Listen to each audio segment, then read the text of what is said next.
स्वागत है the only institute which is run by IAS officers. तो जैसा कि प्रेसा आईएएस का टैगलाइन है आईएएस बाय आईएएस।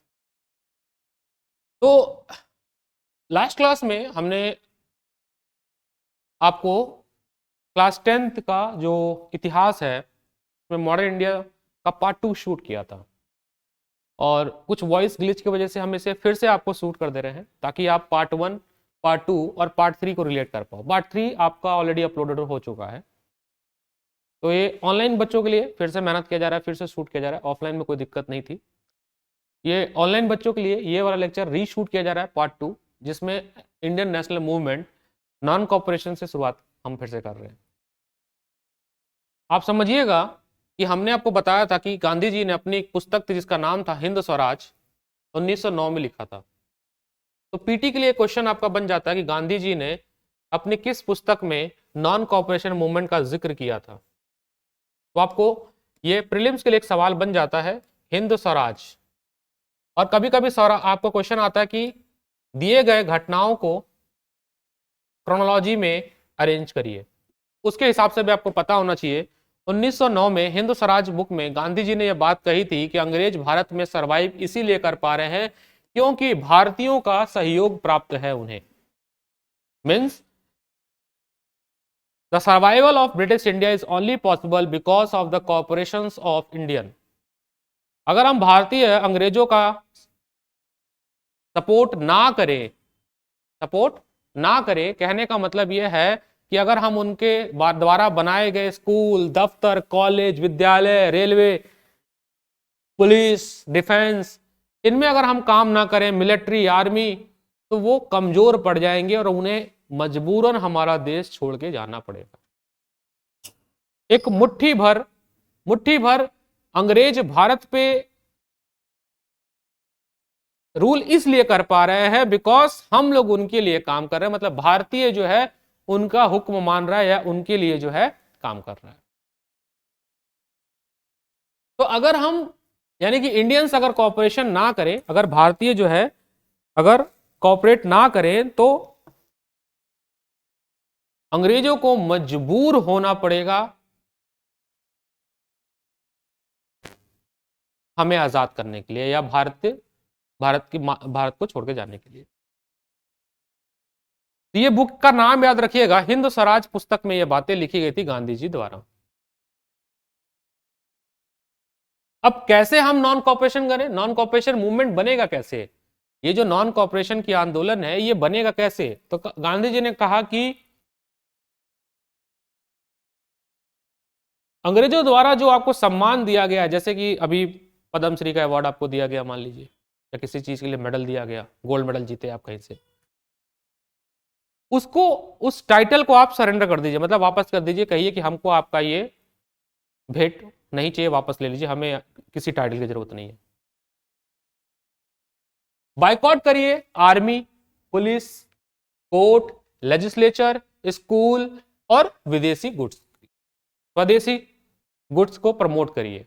आत्मनिर्भर भारत आज के टर्म में कहा जाए तो 1909 में गांधी जी ने आत्मनिर्भर की बात की थी और फिर मोदी जी ने की। तो आप रिलेट करेंगे इतिहास को, इतिहास जुड़ा हुआ है। तो विदेशी हुकूमत से अगर हमें विदेशी हुकूमत को कमजोर करना है तो हमें उनके इकोनॉमी पे वार करना पड़ेगा, यानी उनके ट्रेड पे, फॉरेन ट्रेड पे वार करना पड़ेगा। तो आप देखेंगे नॉन कॉपरेशन की वजह से मैंने बताया था कि लगभग 100 करोड़ की जो ट्रेड होता था अंग्रेजों द्वारा भारत से, वो घट के 50 करोड़ पे आ गया, मतलब हाफ हो गया एक ही साल के अंदर।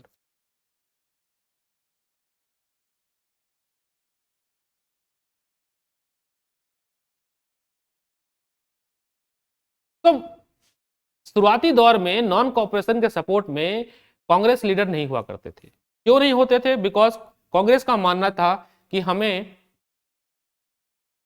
चुनाव लड़कर पार्लियामेंट में या जो उस समय इंपीरियल लेजिस्लेटिव काउंसिल होती थी उसमें अपनी भागीदारीता बढ़ाकर पॉलिटिकली हमें जो है काम करना चाहिए। So many within the Congress were, however, concerned about the proposal. They were reluctant to boycott the council election, might lead to the popular violence. In the month September and December, was an intense tussle within the Congress. For a while, there seemed no meeting point between supporter and opponent of the movement. Finally, the Congress session Nagpur 1920 compromise was worked out and non-cooperation program was adopted. PT question 2 या PT fact 2। शुरुआती दौर में कांग्रेस में कोई भी सहमति नहीं बन पा रही थी इस बात को लेके कि वो एनसीएम को सपोर्ट करेंगे। क्यों? क्योंकि एक इलेक्शन होने वाला था, काउंसिल इलेक्शन होने वाला था, और उसमें जो है कांग्रेस पार्टिसिपेट कर रही थी। कब हो रहा था ये? नवंबर में, नवंबर 1920, नवंबर 1920 में हो रही थी। तो काउंसिल इलेक्शन में कांग्रेस जो है पार्टिसिपेट कर रही थी, और इस वजह से कांग्रेस जो है वो एनसीएम के सपोर्ट में नहीं आना चाहती थी। बट काफी मशक्कत के बाद कांग्रेस का एक अधिवेशन होता है, उस अधिवेशन को याद रखिएगा, पूछा जाता है, नागपुर का अधिवेशन होता है 1920 में। तो दिसंबर में, एक महीने बाद 1920 में नागपुर का अधिवेशन होता है, और उस अधिवेशन में एनसीएम को अडॉप्ट कर लिया जाता है, यानी कि कांग्रेस जो है अब एनसीएम के सपोर्ट में है गांधी जी के साथ। तो पहला पीटी के सवाल आपका ये हो गया कि eight which Congress session NCM was adopted? Lahore session, Nagpur session, Calcutta session या सूरत सेशन? या नागपुर सेशन ही बोला जाए तो ये डेट आपके साथ खेल सकता है।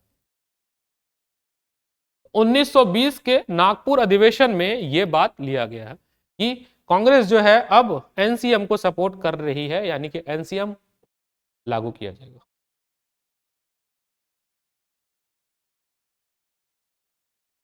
अब समझिएगा कि ये जो मूवमेंट था, इस मूवमेंट को कैसे अब भारत में लागू किया जाए।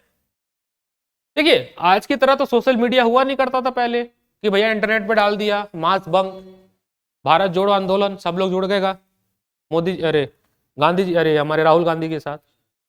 तो सोशल मीडिया तो था नहीं, आप समझिएगा। फिर क्या होगा, कैसे लॉन्च किया जाए? इस पैन इंडिया मूवमेंट लॉन्च करना है, कहीं ये कम्युनिकेशन जो मुद्दा है एनसीएम का कहीं गलत ना हो जाए, गलत मैसेज ना सेट हो जाए, तो इसको लॉन्च करना बड़ी समस्या थी। तो ये मूवमेंट कैसे लॉन्च किया जाए? तो गांधी जी ने कहा था कि ये मूवमेंट जो है इसको हम लोग अनफोल्ड करेंगे। अब ये अनफोल्ड क्या चीज है? मतलब फेज वाइज मैनर में। अनफोल्ड का मतलब होता है फेज वाइज मैनर में, जैसे गांव, शहर, कस्बा, जिलावर या जो भी है, इस फेज बाय फेज हम इस आंदोलन को करेंगे। तो चलिए समझते हैं आगे। अब अगला जो चैप्टर है इसका, उसमें लिखा है different standard with in the movement.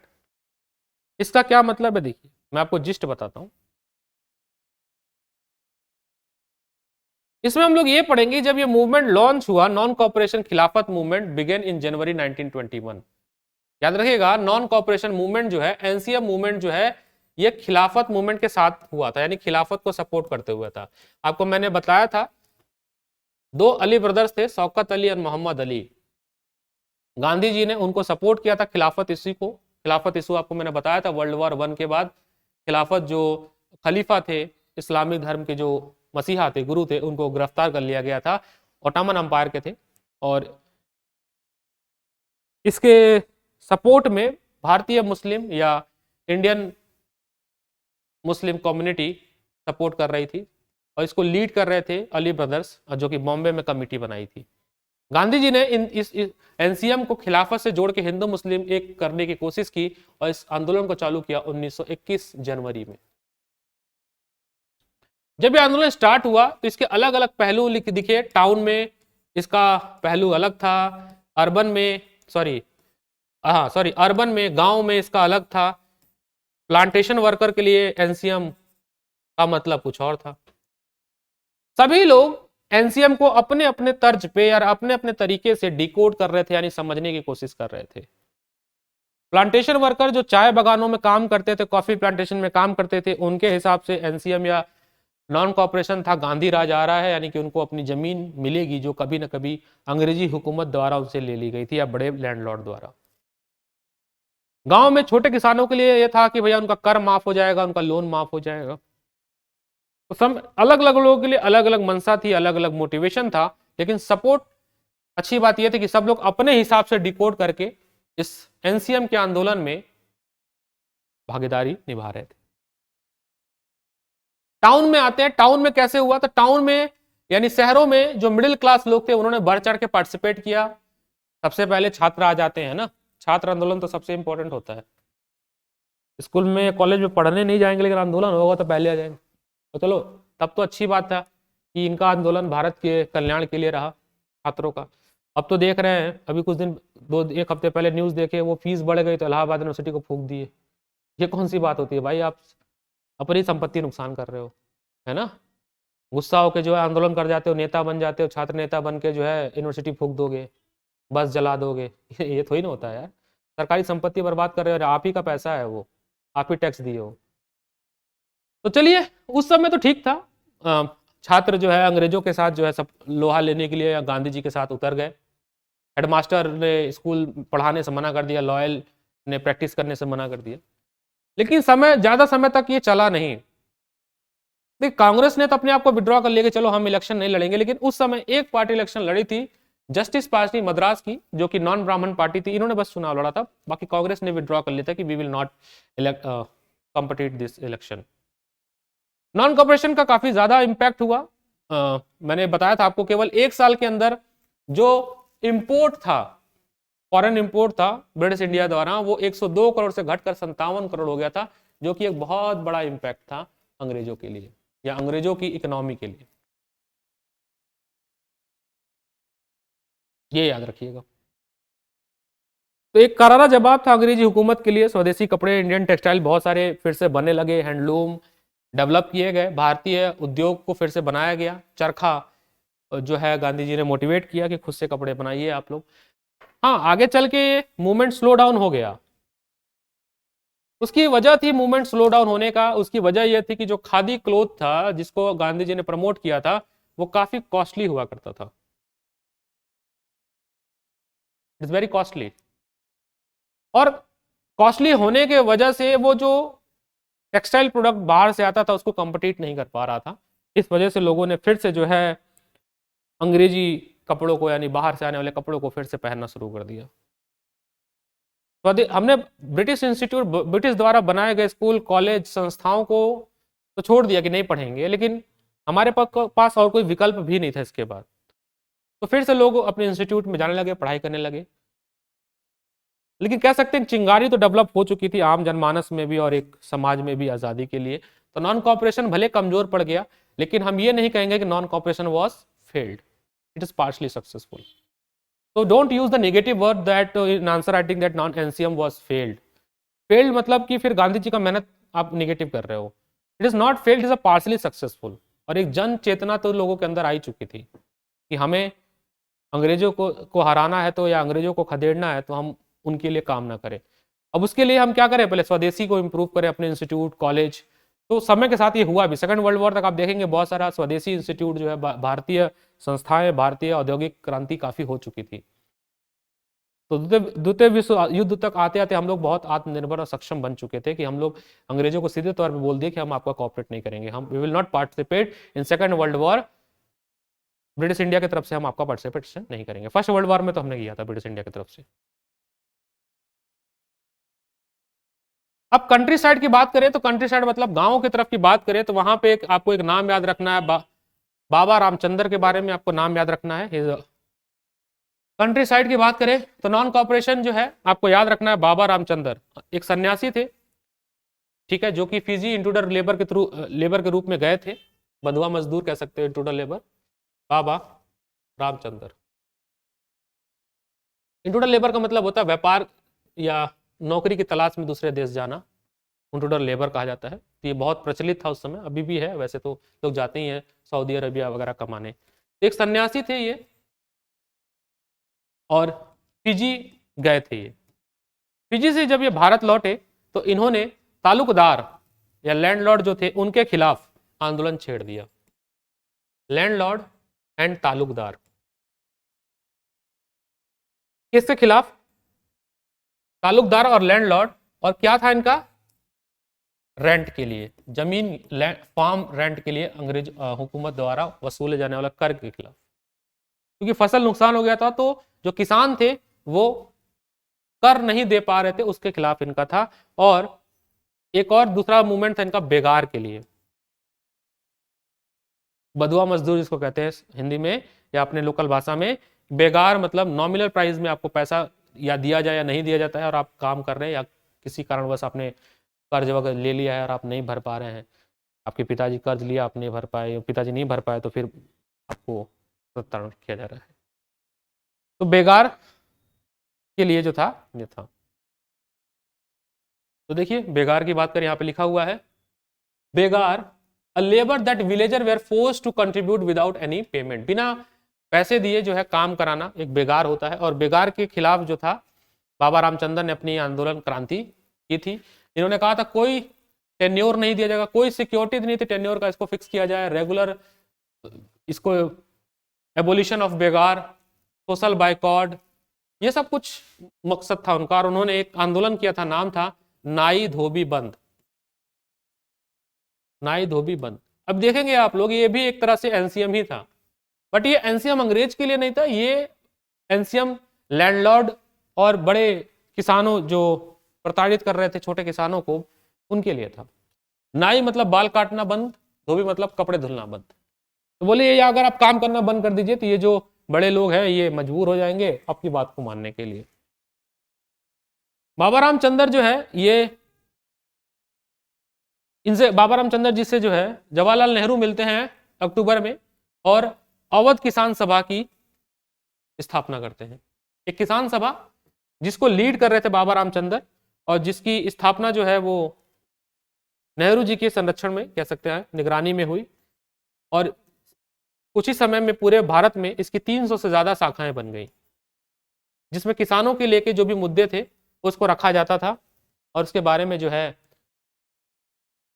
कह सकते हैं आंदोलन वगैरह किया जाता था। तो ये नाम काफी इंपॉर्टेंट हो जाएगा, बाबा रामचंद्र, प्लीज याद रखिएगा इसको ड्यूरिंग द एनसीएम, क्योंकि ना ये यूपीएससी क्रोनोलॉजी में आती है, तो क्रोनोलॉजी वाले में नाम वगैरह डाल देती है, तो आप थोड़ा सा सतर्क रहेंगे इस बात को लेके।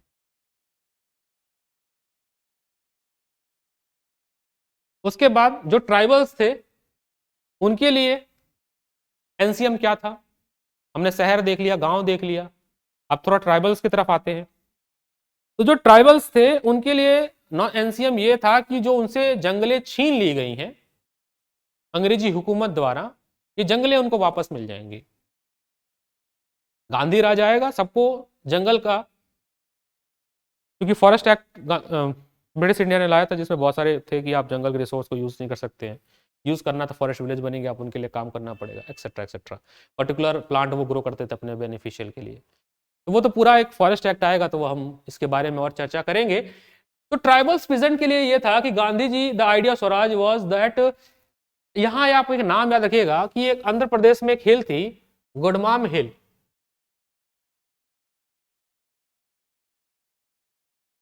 गुडमाम हिल, इनके नेता थे अलूरी सीतारमन रज्जू। अभी कुछ ही दिनों में, कुछ ही महीने की बात है, गांधी जी ने, अरे मोदी जी ने इनका जो है मूर्ति का शायद लोकार्पण किया है, और ये फोक हीरो है ट्राइबल्स के, और इनके नाम पे त्यौहार मनाए जाते हैं, गाने लिखे जाते हैं, और ये इनको कहा भी जाता था कि ये भगवान के अवतरित है, अवतार है, इनकारनेशन है, और इनको गोली कुछ छू नहीं सकती, ऐसा ऐसा बहुत सारी मिथ थे या कह सकते हैं, उनके लिए बनाया गया था सेंटिमेंटल। ये गांधी जी के बहुत अच्छे फॉलोवर थे, और गांधी जी की बातों को आम जनता में पहुंचाते थे। आम जनता मतलब ट्राइबल्स में, कि अल्कोहल कंज्यूम नहीं करना चाहिए था, नहीं करना चाहिए। जो गांधी जी की एक आइडियोलॉजी से ये नहीं इनका मेल खाता था, वो ये था कि गांधी जी कहते थे वायलेंस नहीं करना, ये कहते थे बिना वायलेंस के आज़ादी नहीं मिल सकती। तो गुरिल्ला वार की ट्रेनिंग दिया करते थे अपने लोगों को। तो फॉरेस्ट एरिया के लिए मतलब इनका जो, बाद में अलूरी सीतारामन रज्जू को गिरफ्तार कर लिया गया था, और इनको फिर फांसी की सजा भी दे दी गई अंग्रेजों द्वारा। This one, Alluri Sitaraman Raju. याद रखिएगा। इनको कहा जाता है had the variety of special power, he could make a correct astrology prediction and heal the people, he can survive even bullet shoot. इनके बारे में कहते थे कि इनके पास कुछ ऐसी शक्तियां हैं जिससे कि ये भविष्य के बारे में बता सकते हैं, लोगों को ठीक कर सकते हैं, अगर बंदूक अगर इनको गोली लग जाती तो भी ये सर्वाइव कर जाते हैं। ऐसे मतलब इनके बारे में बातें बताई गई थी। इनको भगवान का रूप बना, इनकारनेशन ऑफ गॉड इनको बताया जाता था। रज्जू महात्मा गांधी जी की बातों को आम जनता में फैलाते थे, खादी को प्रमोट करते थे और कहते थे कि ड्रिंकिंग नहीं करना चाहिए, मतलब अल्कोहल कंज्यूम नहीं करना चाहिए। लेकिन ये नॉन वायलेंस के खिलाफ नहीं थे, मतलब ये नॉन वायलेंस सपोर्ट करते थे, गुरिल्ला वारफेयर की ट्रेनिंग देते थे अपने लोगों को। फिर आखिरकार रज्जू को 1924 में कैप्चर कर लिया जाता है और फिर उनको फांसी की सजा दे दी जाती है। तब से लेके आज तक ये आदिवासियों के लिए एक हीरो के रूप में मनाए जाते हैं, इनके लिए त्योहार मनाया जाता है। उम्मीद है आपको यहां तक समझ आया होगा कहानी। देखिए एनसीईआरटी को आपको इसी तरह से पढ़ना, लाइन बाय लाइन पढ़ना है, प्लस पीटी फैक्ट आपको यहां से निकालते जाना है। पीटी फैक्ट तो मैं आपको समय समय बता भी रहा हूं कि कौन कौन सा पीटी फैक्ट है, बट आपको पढ़ना पड़ेगा। और मैं आपको बस ये तरीका ही सिखा रहा हूं कि हमें एनसीईआरटी पढ़नी कैसी है लाइन बाय लाइन। जिस दिन आप ये टेक्निक सीख जाएंगे, मुझे या किसी को भी आपको ये नहीं बताना पड़ेगा कि हाउ टू स्टडी एनसीईआरटी, कैसे पढ़े एनसीईआरटी। इसकी जो समस्या है जो आपको वो आपका सॉल्व हो जाएगा। ठीक है, ओके। प्लांटेशन की बात करें अगर हम, तो जो प्लांटेशन वर्कर थे, चाय बागान की खेती में काम करते थे असम के आसपास, असम में, उनके लिए क्या था, या उनके लिए स्वराज क्या था, या उनके लिए एनसीएम क्या था। तो प्लांटेशन वर्कर जो थे असम में, इन लोगों ने ब्रिटिश हुकूमत के साथ एक एग्रीमेंट साइन किया था जिसका नाम था inland immigration act. Inland immigration act, inland immigration act. अब इस एक्ट 1859, इस एक्ट के थ्रू, यहां पे देखो लिखा हुआ है इनलैंड इमिग्रेशन एक्ट, इस एक्ट के थ्रू प्लांटेशन वर्क जो है वो, प्लांटेशन वर्कर जो है वो छुट्टियों में अपने घर नहीं जा सकते। तो आप खुद सोचो ना, अगर सिचुएशन ऐसा हो आज का भी कि आपको छुट्टियों में घर जाने ना दिया जाए, अपने प्रियजनों से मिलने ना दिया जाए, तो आप काम कर पाएंगे? नहीं कर पाएंगे। ठीक है, तो इस तरह का जो है बहुत दिक्कत वाली समस्या थी। और जब ये बात इनको पता चली प्लांटेशन वर्करों को कि इस तरह का कोई आंदोलन भारत में चल रहा है कि जिससे कि उनको अपनी जमीन मिल जाएगी, उनके गांव में जमीन मिल जाएगी, उनके शहर जहां पे वो रहते हैं वहां जमीन मिल जाएगी, तो ये लोगों ने अपने एग्रीमेंट का परवाह ना करते हुए ये लोग अपने गांव की तरफ निकल गए। बट समस्या ये हुई कि अंग्रेजों ने इनको धर दबोचा रास्ते में ही। ये घर में नहीं पहुंच पाए थे, इनको धर दबोचा और उनको वहां से कहते हैं बीटते मारते हुए, ब्रूटली बीटन अप, और सड़कों पे रगड़ते हुए ये वापस लेके आए। तो अंग्रेज बहुत ब्रूटल हुआ करते थे, दे यूज वेरी ब्रूटली, और वो कहते थे कि हम ये लेसन टीच कर रहे हैं भारतीयों को कि अगर हमारे खिलाफ जाओगे तो ऐसे ही तुम्हें सब आगे के लिए पनिशमेंट मिलेगा। तो वो बहुत ब्रूटल हुआ करते थे। तो ये भी फेल हो गया यहाँ पे। ठीक है, शुरुआती दौर में जो कांग्रेस था उनका विजन काफी अलाइन नहीं था किससे, गांधी जी से। क्यों नहीं अलाइन? देखो स्वराज वो भी चाहते थे, बट उनका स्वराज अलग तरीके से था। They want Swaraj through the political means by contesting election and get into the power and make a reform. थोड़ा सा इस तरह का उनका चाहते थे। गांधी जी का थोड़ा अलग तरीका था। गांधी जी चाहते थे कि अंग्रेज यहां से चले जाएं, मतलब शुरुआती दौर में तो वो भी नहीं थे, बट समय के साथ जब चीजें बढ़ती गई तो एनसीएम के बाद सिविल डिसोल्यूट मूवमेंट आया, उसके बाद क्विट इंडिया आ गया। मतलब अब तो भारत छोड़ना ही पड़ेगा आपको, डोमिनेट स्टेटस छोड़ो, हमें थोड़ा बहुत नहीं चाहिए, पूरा भारत चाहिए। इस तरह की एक नीति बन गई। अब एनसीएम पूरे भारत में फैल रहा था और एक घटना घट गई जिसके वजह से अब गांधी जी को बंद करना पड़ा। वो घट गई चौरी चौरा के 1992 की घटना। अब चौरी चौरा अगर आप देखें, छोटा सा मार्केट है गोरखपुर में, मैं खुद ही गोरखपुर का हूं तो मुझे पता है, हम लोग उधर से जाते हैं, रास्ता पड़ता है। गोरखपुर हमारे यहाँ एक छोटा सा कह सकते हैं कस्बा है, एक बाजार मार्केट लगती है। वहां पे एक पुलिस स्टेशन को जो हमारे क्रांतिकारी लोग थे उसको जला दिया। और इससे जलाने से क्या हुआ कि काफी पुलिसमैन जो है लगभग 20-22 लगभग, संख्या तो नहीं पता, लगभग 20 से 22 पुलिस कर्मी जो है वो जल के राख हो गए। और ये बहुत ज्यादा अमानवीय एक एक्ट था। तो गांधी जी को पता था कि अगर हमने एनसीएम को बंद नहीं किया तो अंग्रेज क्या करेंगे, जहां पे भी हमारे लोग मिलेंगे, नेता लोग मिलेंगे, क्रांतिकारी लोग मिलेंगे, उनके साथ बहुत ब्रूटल बिहेवियर शो करेंगे।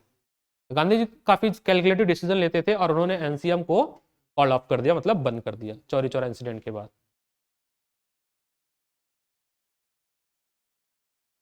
ठीक है, तो एनसीएम तो खत्म। अब गांधी जी को फिर कोई मूवमेंट लॉन्च करना था, बट गांधी जी काफी कैलकुलेटिव डिसीजन लेते थे। वो लगातार मूवमेंट नहीं करते थे, क्योंकि कहते थे अगर लगातार मूवमेंट करेंगे तो लोगों के अंदर लड़ने की क्षमता खत्म हो जाएगी, थक जाएंगे लोग और मूवमेंट हमारा कमजोर पड़ जाएगा। तो फिर कुछ समय का ब्रेक देते थे। और एनसीएम के बाद जो है उन्होंने सीडीएम लॉन्च किया। सीडीएम कैसे लॉन्च कर दिया इसका हमने पार्ट 3 में आपको बताया है। तो उम्मीद करता हूं कि आप जो है पार्ट 1, पार्ट 2 एंड पार्ट 3 को आप कनेक्ट कर लेंगे। और इसके बाद भी कोई डाउट रह जाता है तो आप लोगों के लिए कमेंट सेक्शन ओपन रखा गया है। तो कमेंट सेक्शन में आप लोग अपनी क्वेरी को वहां पे लिखे कि सर ये वाला पोर्शन हमें नहीं समझ आया, कृपया करके फिर से बता दीजिए, तो अगले क्लास में हम उसको पहले समझा देंगे। इसके क्वेश्चंस आपको मिल जाएंगे, आप थोड़ा सा मेहनत करिए। यूपीएससी के क्वेश्चन बैंक कोई भी देख लीजिए, नेट पे पड़ा हुआ है या गूगल से देख लीजिए या मार्केट से खरीद लीजिए। और समय के साथ हमारे साथ जो क्वेश्चन बैंक मिलेगा उसमें भी आपको मिल ही जाएगा क्वेश्चन, ये लगाते रहिए। बाकी विषा ये से जुड़िए, हमारे इस मुहिम को आप ज्यादा से ज्यादा लोगों को कनेक्ट करिए। तो join Prisa IAS, join Prisa IAS at 999 per month, जिसमें आपको सभी कुछ मिल रहा है, प्री से लेके इंटरव्यू तक एक इंटीग्रेटेड तैयारी मिल रही है, मेंटरशिप मिल रहा है, आंसर राइटिंग मिल रहा है, पीटी टेस्ट मिल रहा है आपको, पीटी आंसर राइटिंग। और एक बस फर्स्ट बैच के लिए ये ऑफर ओपन है अभी। तो ज्यादा से ज्यादा लोगों को जोड़िए और इस मुहिम से जुड़िए, ज्यादा से ज्यादा लोगों को कंट्रीब्यूट करिए। गांव दूर दराज जो लोग उनको भी ये अपने, अगर मेरी इस वीडियो को कोई भी देख रहा हो, जरूरी है कि वो तैयारी करने वाला ही देख रहा हो, इतिहास में जो रुचि रखने वाला वो भी देख सकता है, बूढ़ा बुजुर्ग कोई भी दे सकता है। और वो ज्यादा से ज्यादा कोई समाज का वो तबका जो तैयारी करना चाह रहा हो, सक्षम ना हो, 2 लाख की फीस एफोर्ड करना, दिल्ली में रहना, लगभग 5 लाख का खर्च है 1 साल का दिल्ली में रहने का, 5 लाख रुपए लगते हैं 1 साल में अगर आप दिल्ली आते हैं तो इतना तो पैसा आपको लेके आना पड़ेगा। थोड़ा कंजूसी से रह लेंगे तो मान लीजिए 3 लाख, 3 से 4 लाख, नहीं तो 5 लाख लग जाएगा अगर एक ढंग ठीक से आप अपनी दुनिया भर के कोर्स में एनरोल होते हैं। 2 लाख का तो फीस हो जाती है, 2 लाख के बाद आपका 30,000 रुपया तो आंसर राइटिंग हो जाता है। 30,000 रुपया अलग से होता है जिसमें केवल आपको ये सिखाया जाता है कि कैसे लिखें भैया, व्हाट इज आंसर राइटिंग, इसका 30,000 रुपये ले लेते हैं लोग। दुनिया भर का फेक कोर्स चल रहा है, उसमें आपको एनरोल कर देते हैं, कहते हैं डेली आंसर राइटिंग प्रोग्राम दे रहे हैं। भैया डेली कैसे कोई बच्चा पढ़ सकता है, डेली कैसे लिख लोगे? डेली लिख लोगे बस कहने के लिए आपसे पैसा ले लेंगे, डेली हो ही नहीं सकता है, प्रैक्टिकली पॉसिबल ही नहीं है। यूपीएससी है, एसएससी थोड़ी ना है कि आपको डेली उठा उठा के सवाल दे देंगे। एसएससी और यूपीएससी में अंतर है भैया, दोनों के पैटर्न में बहुत अंतर है। ये इंटेलेक्चुअल की तैयारी है यूपीएससी, इसमें आपको सोच डेवलप करनी पड़ती है। एसएससी क्या है, घटनाओं की तैयारी है, मतलब आपको फैक्ट पता होने चाहिए, मारो निकल लो। यहाँ यूपीएससी में फैक्ट से काम नहीं चलेगा। चलिए, आप सभी लोगों का स्वागत है, बस अपना ख्याल रखिएगा। Take care, have a nice day.